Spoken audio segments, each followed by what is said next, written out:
Bienvenue dans le podcast Simplement vrai. Je suis Anne Bergeron, ta partenaire de motivation et d'inspiration. À chaque épisode, prépare-toi à être propulsé afin de vivre à ton plein potentiel. Maintenant est le moment de reprendre le pouvoir sur ta vie, ton bien-être et ton énergie. Sans limite, je te partagerai ce qui fonctionne pour moi, des petits bouts de mon histoire, des expériences, des trucs, et ce, en toute humilité et authenticité. Être simplement vrai, c'est le premier pas vers une vie puissante. Être simplement vrai, c'est possible et ensemble, on va y arriver.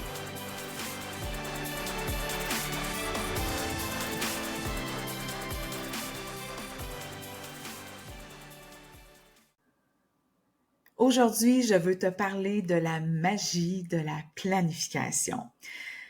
Se planifier et s'organiser, c'est un signe de succès.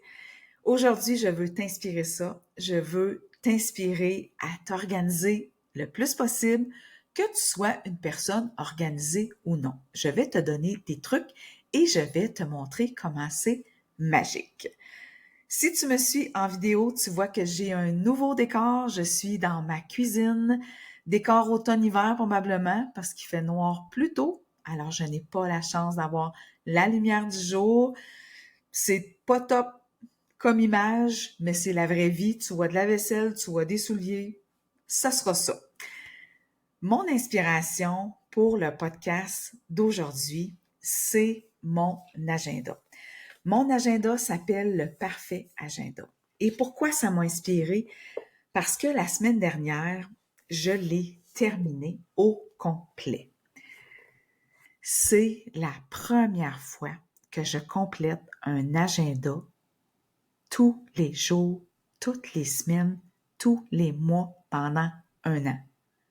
Et comme par hasard, j'ai eu une année exceptionnelle au niveau personnel et au niveau professionnel. Alors, je me suis dit, intéressant. J'ai fait des recherches, j'ai mes petits papiers avec moi et je me suis dit, c'est clair qu'il y a un lien entre le fait que j'ai été planifiée, organisée avec mon agenda et le fait que j'ai atteint des objectifs extraordinaires dans la dernière année. Bien sûr, pour celles qui sont en vidéo, je m'en suis acheté un autre pareil. Pourquoi changer une formule gagnante? Donc, j'ai devant moi un an de page blanche, un an de possibilités. C'est-tu pas extraordinaire, ça? Ça m'a tellement fait réfléchir. Je me disais, moi, à la base, je suis une personne très organisée. Si tu me connais, tout est planifié. Même j'ai un côté que je dois travailler dans le sens que je suis tellement planifiée que quand il arrive un événement pas prévu, ça me désorganise un peu. J'apprends. J'apprends beaucoup. Je bug un peu. Quand il arrive quelque chose, je bug, je suis comme, là, j'analyse, je suis là, c'était pas prévu, là, je suis pas bien, mais j'apprends. J'apprends à accepter l'imprévu, à organiser autour de tout ça, puis ça va de mieux en mieux.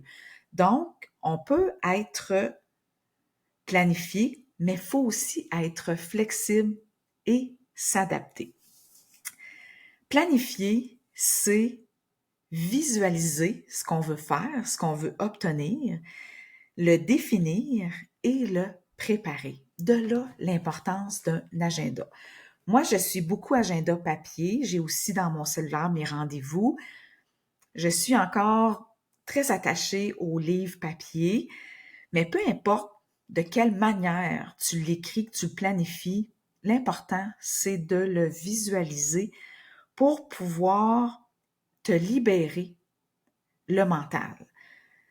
Plus que tes choses vont être organisées, planifiées, sur papier, dans ton cellulaire, peu importe, plus que tu as de la place à ce qui arrive dans ton quotidien. Toutes les autres petites, moyennes, grandes décisions qui vont arriver, ben, tu vas avoir de la place. Ton cerveau ne sera pas plein à tout retenir ce que tu as à faire. Intéressant, hein? N'est-ce pas? Moi, ça me parle beaucoup. Planifier, là, c'est comme avoir un GPS. Ça te permet de savoir où est-ce que tu vas aller. Ça te permet d'avoir une base solide pour tout après ce qui va arriver qui n'est pas prévu. Moi, là, ça m'enlève beaucoup, beaucoup d'anxiété d'être très planifiée. Peut-être que tu es curieuse de savoir qu'est-ce que j'ai atteint dans la dernière année en étant planifiée. Mais dans mon entreprise, je vais pas t'expliquer tout en détail parce que les statuts, pour toi, peut-être que ça sera pas concret, mais j'ai atteint plusieurs statuts. J'ai agrandi ma communauté de clientes. J'ai de plus en plus de femmes qui me font confiance parce que j'ai développé des outils, parce que vu que c'était planifié, j'avais plus de temps, j'avais moins de charge mentale. Et au niveau personnel, bien sûr, j'ai atteint des objectifs de course. Je suis encore en train d'en atteindre. Je suis en préparation de mon demi-marathon du 13 octobre. Je ne sais pas à quel moment tu écouteras cet épisode-là, mais sache que présentement, si je n'étais pas planifiée, si je n'écrivais pas toutes les choses pour me libérer dans mon agenda, je n'aurais pas le temps, la clarté pour faire toutes mes courses, mes entraînements que je veux faire, m'occuper de mes clientes. Fait que c'est ça que j'ai atteint dans la dernière année. Plus que tu es planifié, plus que c'est léger et que tu as de la place pour d'autres choses. Là, maintenant, peut-être que tu te dis, mais comment on fait ça? Tu sais, un architecte, là, qui veut qui veut faire des plans de maison, là, mais il commence par quoi? Il commence par la base. Il commence par placer la base. Puis toi, ta base, là, ben, c'est de planifier tes choses importantes. Tes choses importantes à toi sont peut-être différentes des miennes. Moi, pour moi, ben, c'est mes rendez-vous, ma famille, mes entraînements. À toi de voir ce qui est important, place-le, puis après ça, vois ce qui reste comme temps, comme espace. Alors, comment? Premièrement, clarifie ton ou tes objectifs. Qu'est-ce que tu veux vraiment accomplir? En combien de temps? Comment? Où est-ce que tu dois le mettre dans ton agenda? Ensuite de ça, la gestion du temps. Ça prend combien de temps, ça? Combien de temps tu dois réserver dans ton agenda? C'est combien de jours par semaine? Donc, c'est une autre question que tu dois te poser. Puis comme je te disais, ça là, ça va beaucoup, beaucoup réduire ton stress et ton anxiété, je te le garantis. Tu vas pouvoir plus anticiper puis trouver des solutions en étant plus calme, en ayant une clarté mentale. Et ça augmente tellement la productivité. Je t'en ai parlé. Mon entreprise a été tellement productive. Grâce à quoi? Grâce à ma planification. Et assurément, tu vas atteindre le succès dans ce projet-là. Assurément que ça va faire une grande différence. Et ça va aussi apporter un équilibre dans ta vie. Si tu t'entraînes 7 jours semaine, c'est peut-être pas tant un équilibre si tu as des enfants, une famille, puis des enfants qui jouent au soccer, au hockey. À un moment donné, il y a quelque chose qui ne sera pas équilibré dans tout ça. Et je te disais que même si tu es désorganisé, c'est possible. Mais mes trucs, les petites recherches que j'ai faites, commencent petit.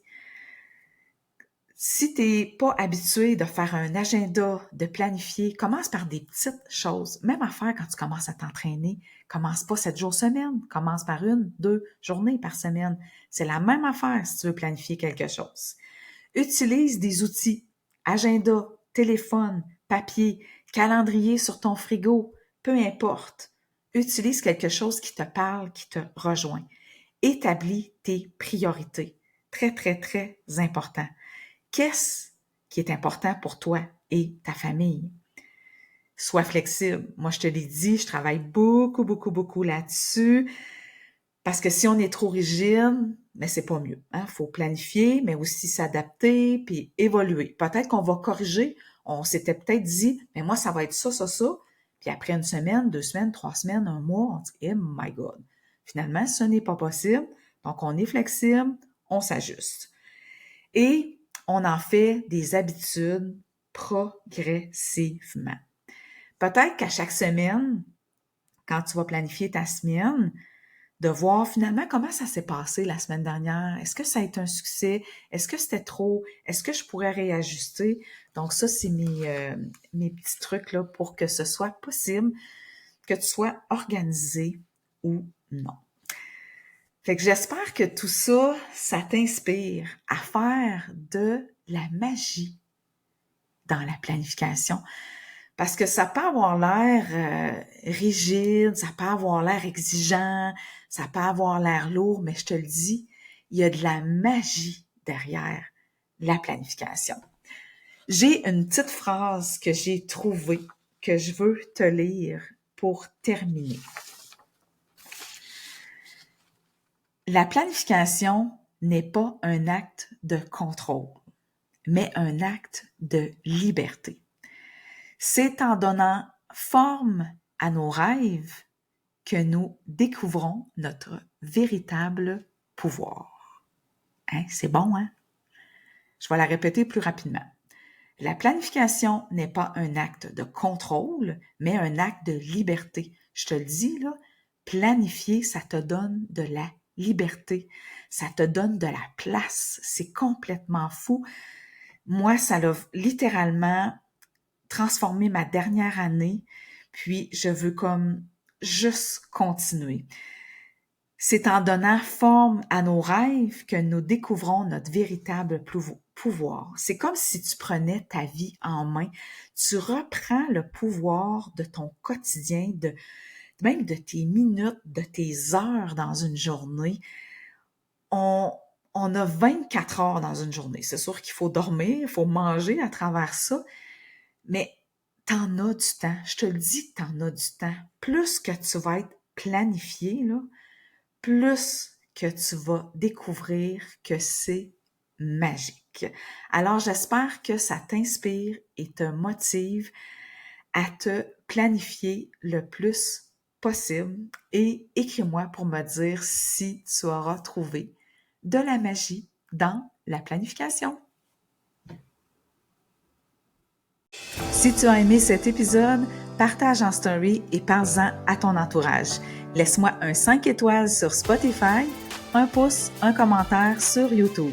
N'hésite pas à venir m'en jaser en privé sur mes réseaux sociaux, Instagram, Facebook, TikTok. Et surtout, n'oublie pas d'être tout simplement vrai. À bientôt!